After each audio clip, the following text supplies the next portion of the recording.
Assalamualaikum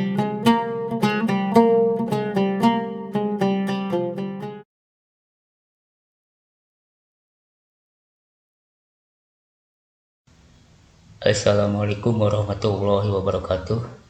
Saudaraku yang budiman, dalam kesempatan ini saya ingin berbagi pengalaman bagaimana caranya agar kita bisa sering berziarah ke makom Kangjeng Nabi Muhammad SAW pada saat kita melaksanakan umroh.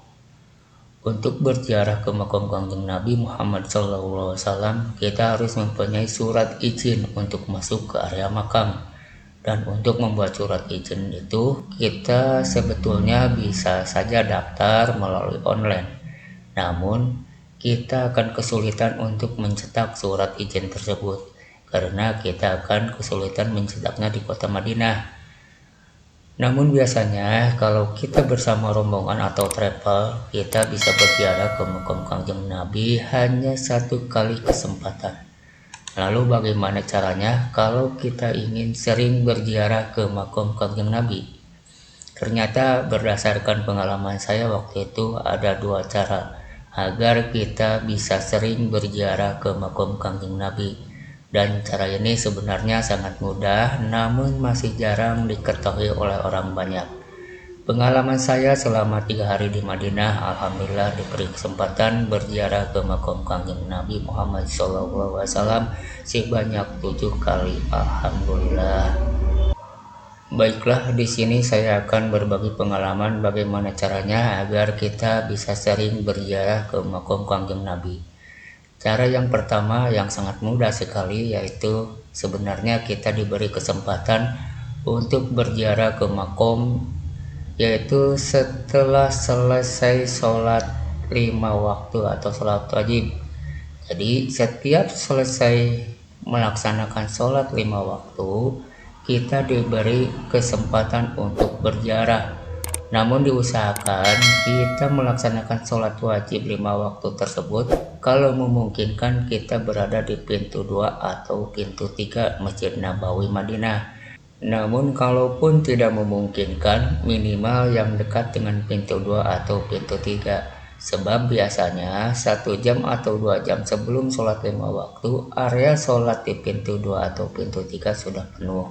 Baiklah, di sini saya ilustrasikan gambaran menuju makam Kangjeng Nabi. Pintu untuk masuk ke makam Kangjeng Nabi yaitu pintu 1. Namun kita tidak bisa langsung masuk dari pintu 2 atau pintu 3. Kita akan diarahkan untuk memutar arah melewati bangunan toilet. Pada saat kita masuk ke pintu 1, maka sebaiknya ucapkan salam kepada Kangjeng Nabi Muhammad SAW dengan ucapan sebagai berikut.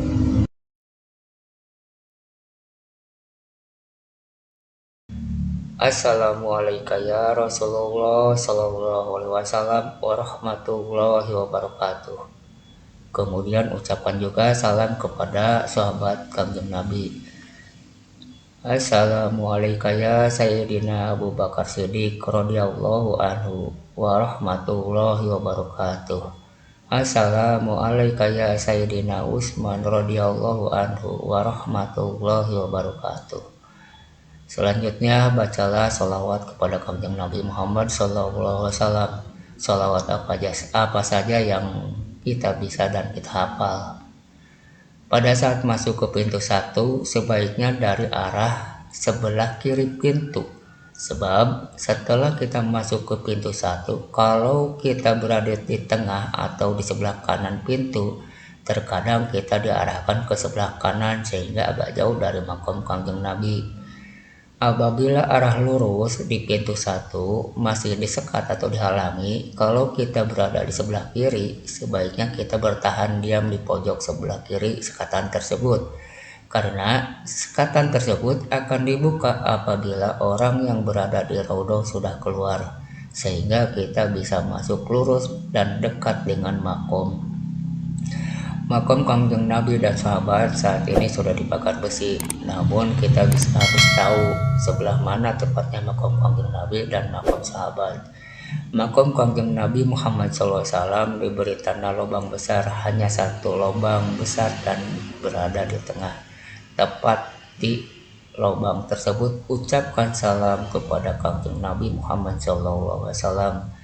Assalamualaikum ya Rasulullah, Kanjeng Nabi Muhammad SAW warahmatullahi wabarakatuh. Kemudian sebelah makam Kanjeng Nabi terdapat juga makom Sayyidina Abu Bakar Siddiq. Tandanya ada lubang agak kecil sebelah tanda lubang Kanjeng Nabi. Dan ucapan juga salam. Assalamualaikum ya Sayyidina Abu Bakar Siddiq radhiyallahu anhu warahmatullahi wabarakatuh.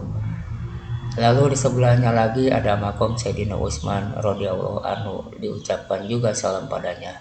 Assalamualaikum ya Sayyidina Utsman radhiyallahu anhu warahmatullahi wabarakatuh.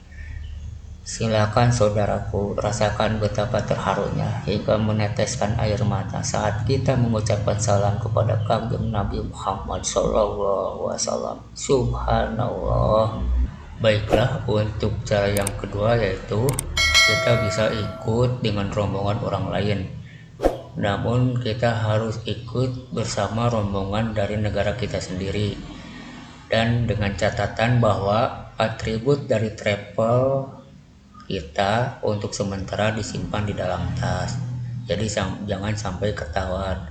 Sebab kalau atribut travel kita kelihatan oleh askar dan kelihatan beda dengan rombongan yang kita ikuti, maka kita akan diusir.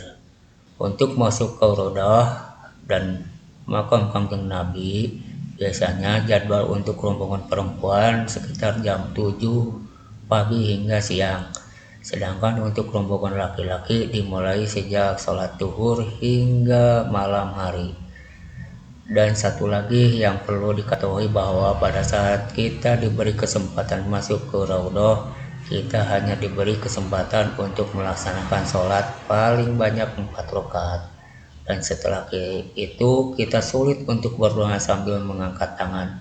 Hal ini berdasarkan pengalaman orang yang sedang berdoa sambil mengangkat tangan, maka ditarik oleh askar untuk segera keluar. Namun pengalaman saya waktu itu, saya melaksanakan sholat sunat 2 rakaat dan pada saat sujud akhir, disitulah saya gunakan kesempatan untuk berdoa sambil bersujud dan alhamdulillah askar tidak berani mengusir kita. Itulah yang dapat saya uraikan pengalaman saat saya umroh, dan pergunakanlah waktu yang sesingkat-singkatnya itu untuk beribadah kepada Allah Subhanahu wa Ta'ala. Semoga kita diberi kesempatan untuk berziarah ke tanah suci, dan semoga bagi yang telah melaksanakan umroh, semoga diberi kesempatan lagi untuk melaksanakan ibadah umroh maupun ibadah haji. Dan bagi yang belum diberi kesempatan, semoga Allah memanggil kita untuk melaksanakan ibadah umroh maupun ibadah haji dengan segera. Dan bagi saudaraku yang akan melaksanakan umroh maupun haji, semoga diberi kekuatan, diberi kelancaran, diberi kesehatan, dan menjadi umroh ataupun haji yang mabrur. Amin amin ya Allah ya rabbal alamin. Wassalamualaikum warahmatullahi wabarakatuh.